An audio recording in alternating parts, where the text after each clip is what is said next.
યા વાહ કીર્તિ પટેલ વાહ, જે હું બોલી હતી એ સત્ય જ બોલી હતી અને કીર્તિ પટેલ ક્યારેય ખોટી પડી નથી.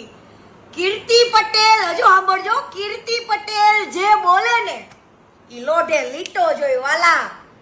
કીધું તું ને કે આ નીતિન જાની ઉર્ફે ખજૂર સેવાના નામે દાન ચોરી કરે છે અને એક એક ગામમાં તમને ખબર છે કે એક તો ગરીબ ક્યારેય ના હોય.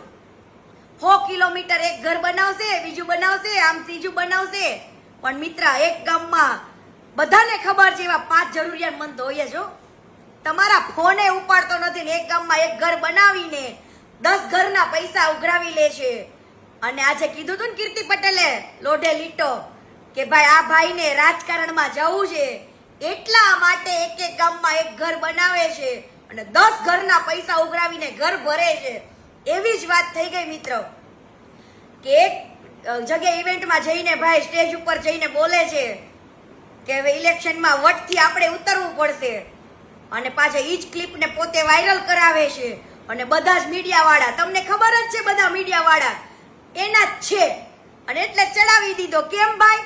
આટલા દિવસથી કીર્તિ પટેલ લડે છે, આટલું બોલે છે, ફોરેનથી અત્યારે પેલો દીકરો લડે છે, છતાં બી તમારે તો મીડિયા ચેનલમાં ચડાવાતું નથી. કેમ ભાઈ? આટલા બ્લેકના રૂપિયા એને દબાવીને રાખ્યા છે, જે દાનના નામે એને ઉઘરાવી લીધા. જાની દાદા ટ્રસ્ટમાં એને પૈસો એક બી લીધો નથી, બતાવ્યો નથી, છતાં ભી તમે મીડિયા ચેનલમાં તો ચડાવતા નથી. પણ આજે ખબર પડી ગયો કે આ 2027 ની તૈયારી હાલતી હતી મિત્ર કે આ ભાઈએ હવે દાન ચોરીના પૈસા તો દબાવી લીધા, બ્લેકનું નાણું દબાવી લીધું, હવે ઈ નાણું છુપાવવું ક્યાં? તો આ ભાઈને હવે એવું લાગ્યું કે જે ત્રાજવું નમેલું હોય ત્યાં બેસી જાવ એટલે આપણું નાણું દબાઈ જાય. અને ભાઈ નરેન્દ્ર સાહેબના વખાણ તારે કરવાની જરૂર નથી.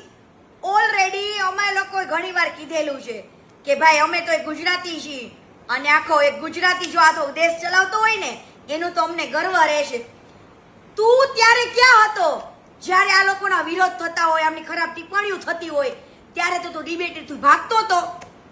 હર્ષભાઈ સંઘવીના વખાણ કરે પાછો, એમના વખાણ તારે કરવાની જરૂર નથી, કરે જ છે કરવા વાળા, પણ આજે વખાણ તું એટલે કરે કે તારે ઇલેક્શનમાં આવવું છે એટલા માટે.